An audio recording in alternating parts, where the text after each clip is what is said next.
ছাত্র আন্দোলনের সময় স্বরাষ্ট্রমন্ত্রী আসাদুজ্জামান খান পুলিশের হত্যা বিবরণী এক ভিডিওতে শেষ দেখা যায়। এরপর 5ই আগস্ট আওয়ামী লীগ সরকার পতনের পর থেকে সাবেক স্বরাষ্ট্রমন্ত্রী আসাদুজ্জামানকে কোথাও দেখা যায়নি।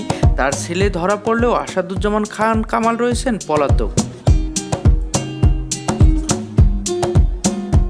তার অবস্থান নিয়ে অনেক ধোঁয়াশা থাকলেও এবার প্রকাশ্যে দেখা গেল প্রভাবশালী এই আওয়ামী লীগ নেতাকে। শেখ হাসিনা সরকার পতনের পর শোনা যায় আসাদুজ্জামান খান কামাল ও দেশ ছেড়ে পালিয়েছেন। তবে কোথায় কিভাবে তিনি পালিয়েছেন তা নিশ্চিত করে বলা যায়নি। কিন্তু প্রকাশ্যে আসা ভিডিওর মাধ্যমে জানা গেছে ওই ভিডিওতে সাবেক স্বরাষ্ট্রমন্ত্রী ছাড়াও আওয়ামী লীগের আরও কয়েকজন নেতাকে দেখা গেছে। গেল শনিবার সন্ধ্যা 7টায় কলকাতার ইকো পার্কে আড্ডা দিতে দেখা যায় আসাদুজ্জামান খান কামালকে।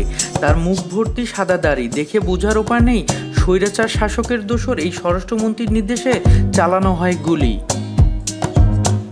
তবে তিনি একা ছিলেন না, তার সঙ্গে দেখা যায় আওয়ামী লীগের অসীম কুমার উকিল ও হাজী সেলিমের এক ছেলে সহ আরও কয়েকজনকে। কলকাতার এই ইকো পার্কে সাধারণত স্থানীয়রা আড্ডা দেওয়ার সুযোগ পান, সঙ্গে থাকে ডিনারের ব্যবস্থাও।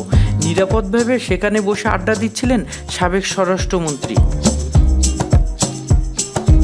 তাদের এই আড্ডা বেশিক্ষণ স্থায়ী হয়নি, সেখানে বাংলাদেশিরা জড়ো হতে থাকলে দ্রুত সরে যান তারা।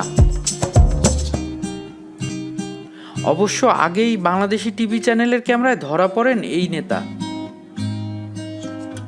তখন ভিডিও করতে চাইলে পার্কে থাকা কিছু ব্যক্তি বাধা দেন। পরে সরজমিনে উপস্থিত থাকা বাংলাদেশের লোকজন বিষয়টি নিশ্চিত করেন। ইকো পার্কে বাংলাদেশিরা ঘুরতে আসেন, কিন্তু সংখ্যা এখন অনেক কম। আসাদুজ্জামান খান কামালকে ধরতে বারবার ব্যর্থ হয়েছেন বাংলাদেশের আইন শৃঙ্খলা বাহিনী। তবে তার ছেলেকে ইতিমধ্যে গ্রেপ্তার করেছে পুলিশ। এক প্রতিবেদনে এমন তথ্য নিশ্চিত করেছে channel 24। Shariful Islam, BBN news.